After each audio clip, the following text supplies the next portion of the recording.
We're in the monumental Raphael exhibition at the Metropolitan Museum of Art. This is a once-in-a-lifetime opportunity to see not only some of Raphael's most important paintings, but also drawings that are almost never out. Drawings are not light fast, they're very fragile, and so museums like to keep them dark, that is, not on public view. We're actually standing in front of, I think, probably our favorite painting by Raphael, the Alba Madonna, which is normally in the National Gallery in Washington, D.C. So it's lovely to see it here, surrounded by Raphael's drawings. The name Alba Madonna comes from the Alba family in Spain, who owned the painting for centuries. The painting is unusual. It's round. It's a tondo. This was a format quite popular in 15th and early 16th century Florence. So we could think, for example, of Michelangelo's Doni Tondo, or the Tade Tondo, or Fra Filippo Lippi's Tondos. This was a really popular format. But it's not just a decorative element here. It goes to the heart of what this painting is about. Going back to the ancient Greeks, the circle was considered the most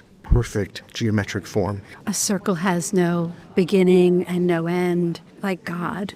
The subject couldn't be more familiar. The Virgin Mary holding the Christ child, St. John the Baptist. But Raphael has given it a quality of the eternal, of perfection, of the Platonic, that is, an attempt to reach a kind of almost divine ideal.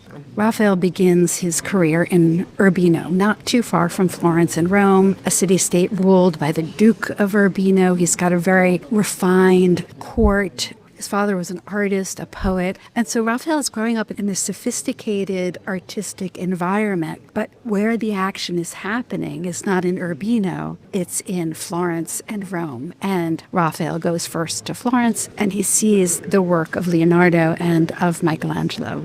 Raphael's interested in Leonardo's emphasis on rounded volumes, on creating this illusion of three-dimensional form. And at the same time, he's interested in the way that Michelangelo creates these complex, interrelated poses where the figures are directly relating to each other. We could think, for example, of Michelangelo's Doni Tondo, where the Christ child is moving through space between Joseph and Mary. But that idea of figures that interrelate to one another, definitely Michelangelo, but also the example of Leonardo. Leonardo begins a new kind of composition where the figures look at one another, they reveal their emotions, they gesture to one another, and the separateness of figures that we often see earlier in the Renaissance disappears with this new unified composition. The Virgin Mary is looking down at St. John. John is returning the gaze, and then Christ looks back to John.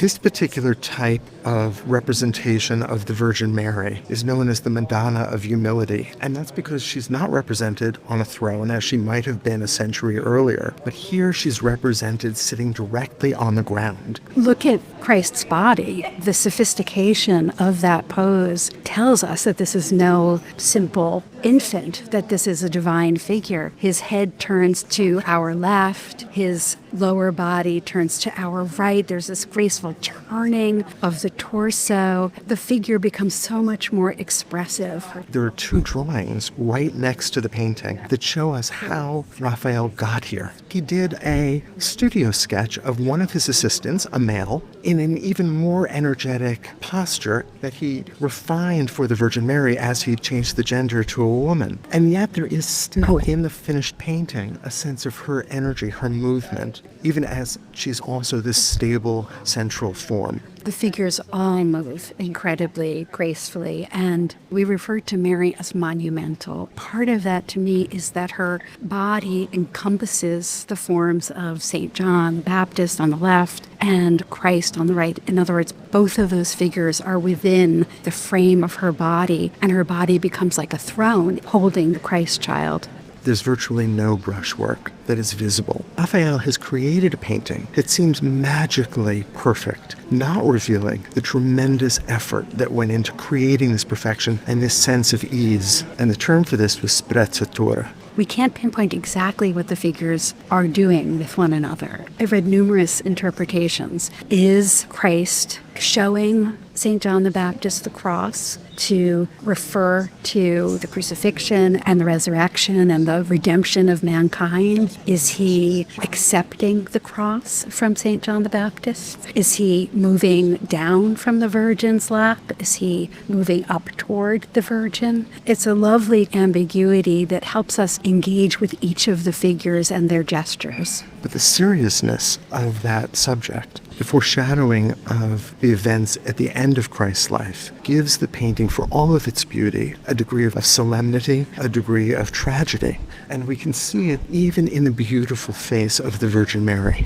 The modeling of the drapery, too, is so engaging. Our eye goes to that thigh, the use of light and dark to create a three-dimensional leg underneath that drapery. Our eye also goes to Mary's foot. And apparently, Raphael is referencing ancient Roman footwear in that sandal.